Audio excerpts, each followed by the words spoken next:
Okay, so hello everyone, this is Akshay here, and today we're going to cover a question named lowest common ancestor in BST, right? So, what is the lowest common ancestor, first of all? So, what is the ancestor, first of all, right? So, before starting ahead, if you're new to this channel, please like, share, and subscribe, and hit the bell icon to get the regular updates. So, what is an ancestor? So, let's say we have a node 3, right, and its parent is 4, or let me represent it like this, its parent is 4, right? So 4 is one of the ancestor of 3, and in here it is the immediate parent. So let's say parent of 4 is now 6, so I can say that 4 and 6 are the ancestors of 3, right? I hope you're able to relate it well, that for a particular node, whatever be its parent and parent of parent and so on till the root node, all of the nodes will be the ancestor of that particular node, here in the case of 3. Correct? I hope we are clear in the ancestor part. So what is the lowest common ancestor? So now here you have been given two nodes. So let's say here a node is 7, right? So definitely 4 will be the ancestor of 3 and 7, and 6 will also be the ancestor of 3 and 7. Correct? But what is the lowest common? Lowest in the sense that is bottommost, say you need to from the bottommost, which is the nearest, right? So clearly from 4 and 6, 4 is more nearer to the bottom level, right? The bottom level, yes. So that is why this is our answer, and that is the lowest common ancestor. Okay, great. So here are some few examples you can relate. So for 4, n1 equals to 7, n equals to 2, right? n1 equals to 7 and 8. Clearly this 8. So here now if n1 is, let's say, the ancestor of the other node, another node, then you have to return that particular node as well. In 7 and 8 you can see the ancestor of 8 is 7, but 7 हमें 7 का भी ancestor निकालना था, right? But if any node is matching with the ancestor, then you need to return that particular node itself. So similarly for 1 and 3, you can see that the common ancestor only available here is 2. So for 3 and 9, the ancestors are 7 and 10, but the lowest common is 7. So that is why 7 is the answer. Similarly for 18 and 20 again, the ancestor of 20 is 18, the immediate one, and 18 itself we need to found as the n1, right? So that means 18 would be an answer. So what would be the approaches?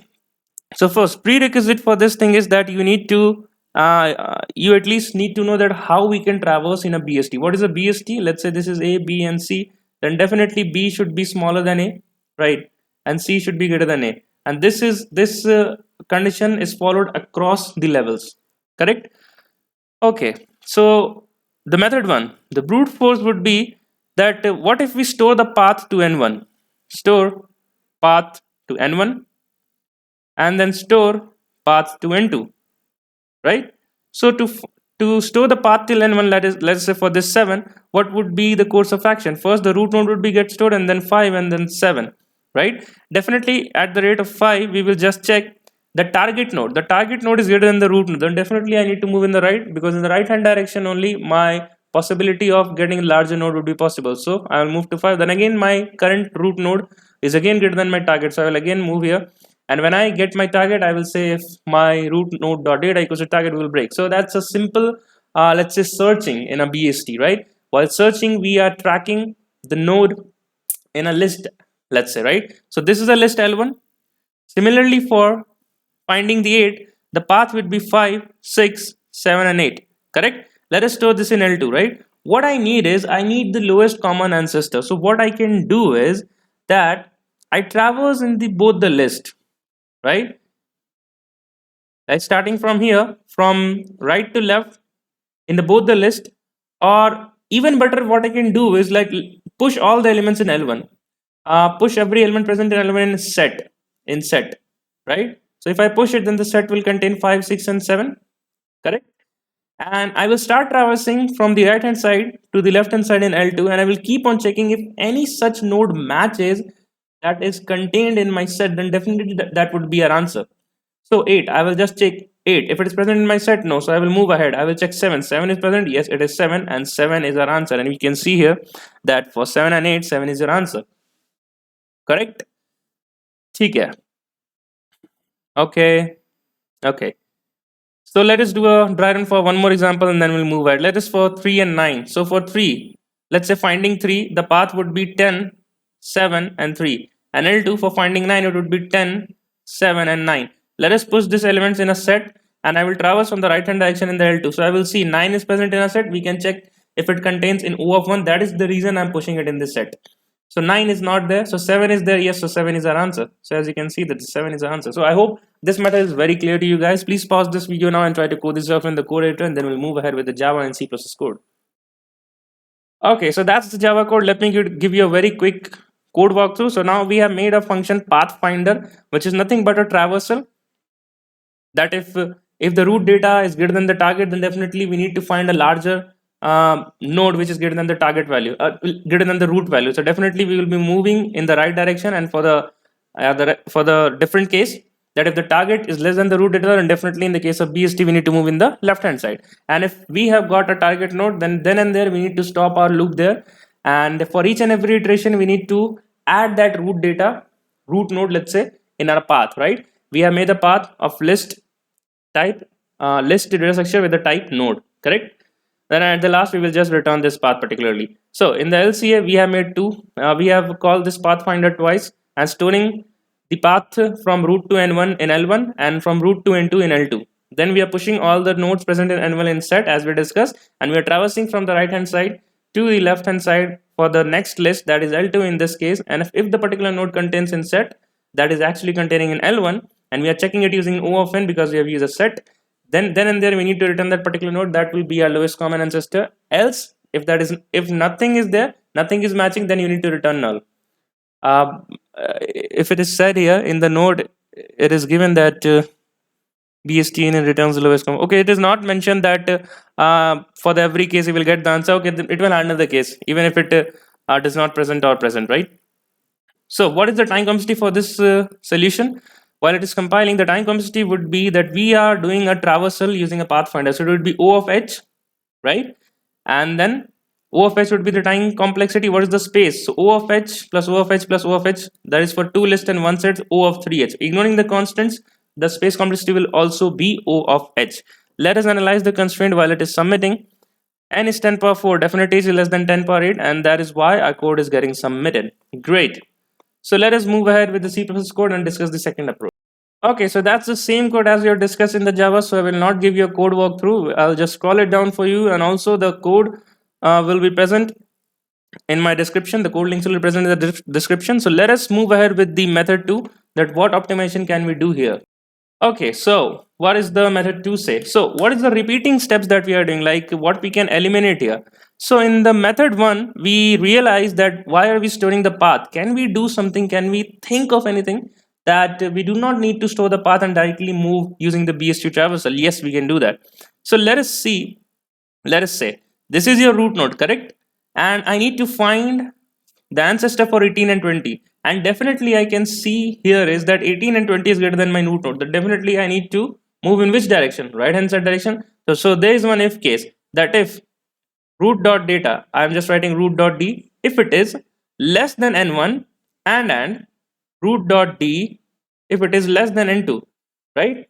That is n1 and n2 is residing in the right hand side of your root, right? Then definitely you need to make a call for the right direction, correct? So I will just say here move right, right? Then again 16 is also greater than my n1 and n2, so I will again move right in hope that I will match this value, I will find this value, right? Now if I see I have actually reached to a node which is actually pointing to n1, right? Then in that case I need to stop my traversal here, I need to return that particular node, correct? Okay, so there would be one else if case where we need to make a move in the left direction, correct? Let me just rub this board here. Okay, great. So there would be else if case where we can say that if my root dot data, if it is greater than n1 and root dot data greater than n2 as well, then I will say that instead of moving left, moving right, you need to move left, correct? And in the else case, what can be the else case? That actually my root dot data has actually now been equals to n1 or n2. So in that case I will just say break, right? And this entire thing will running into a while loop. Let's say for while root not equals to null, right? And at the last I will just say return root, correct? This root will be nothing but pointing to this 18, and that would be our answer, correct? Let us do a one more traversal. So let us find for this 3 and 9, right? So I can say that my 3 and 9, n1 and n2 is lesser than root dot data, right? So definitely I will make a move to left, and then I can say 7 is what? If it is 7 is my, that is root dot d is greater than n1, right? But it is less than n2. So in that case, this will be our ancestor, and we cannot move ahead in such levels. Like इस point से हम आगे नहीं जा सकते, है ना? Because it is not following the two if cases, right? अगर ऐसा होता कि यहाँ पे 7 जो है वो एक्चुअली n1 n2 दोनों से बड़ा होता, राइट, देन हम लेफ्ट कॉल कर देते। और अगर n1 एंड n2 दोनों 7 से बड़े होते लाइक आर करंट रूट, तो हम राइट कॉल कर देते, correct. So in this case we will just again break, else this will again fall into the else case and we will just return root from here, that is we will return 7. I hope we are very clear at this point, but it is highly encouraged for you guys to make sure that you dry run for several other cases as well, maybe at least 2 or 3, and you will get a very good understanding of how the code flow is happening. Great, let us pause this video now and try to code this yourself, the pseudocode which I just showed you in the code editor, and then we'll resume ahead with the Java and C++ code. Okay, so that is the code that we have exactly discussed in the dry run. So again, I don't think a code walkthrough is needed. Let us just compile and run. While it is compiling, what would be the time and space complexity? We are not using any additional data structure to store the root values or the node values. So space complexity will be O of 1. As you can see, compilation has been passed successfully. What would be the time complexity? That we are either moving in the left hand side or in the right hand side, right? We are making a move either in left or either in right. So that means we are actually, in the worst case, we'll be getting from top root node to the leaf level. So it would be O of h, right? The height of the tree. Great. Let us hit the submit button and we will see the C++ code then. Great. So all the test cases has been passed successfully. Let us see the C++ code now. Okay, so here goes the C++ code. Is the same that we have written in the Java code and in the dry run as well. So no need to walk through here again. Let us hit the submit button for this particular code as well. So all the test cases has been passed successfully. As you can see, I have not again score mark for this question. So I think my recent submission would be done. My last submission would be have been done in 2021. That is in my placement season. So I think you guys are also preparing well for your placement. And if you're getting help from this challenge, so, and it's a free of cost, and one thing is free for you is that you can hit the subscribe button, and I will get motivated to get going in this making of video making process. So great guys, so till then, keep learning, keep growing, bye bye, and take care.